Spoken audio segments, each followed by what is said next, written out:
Welcome to the Learning Pines YouTube. We hope this video helps.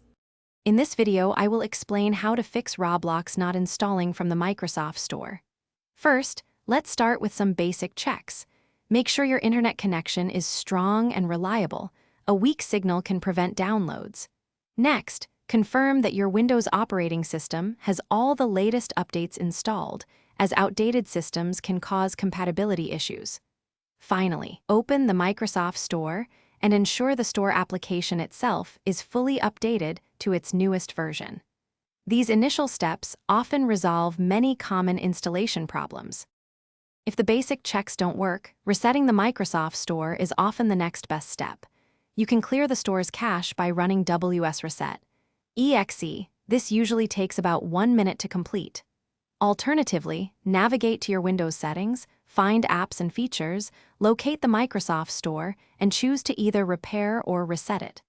For more persistent issues, re-registering the store using a PowerShell command can effectively reinstall its core components, giving you a clean slate.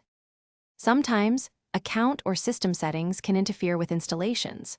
Try signing out of your Microsoft account within the store, waiting for about 30 seconds, and then signing back in. This can refresh your account's connection. Windows also includes a helpful troubleshooter specifically for store apps. Running this can automatically identify and resolve many common problems. Lastly, ensure your computer's date and time are correct and set to synchronize automatically, as incorrect settings can prevent the store from functioning properly. For stubborn installation problems, more advanced solutions might be necessary. Your antivirus or firewall could be blocking the download, so try temporarily disabling them for a few minutes before attempting the installation again.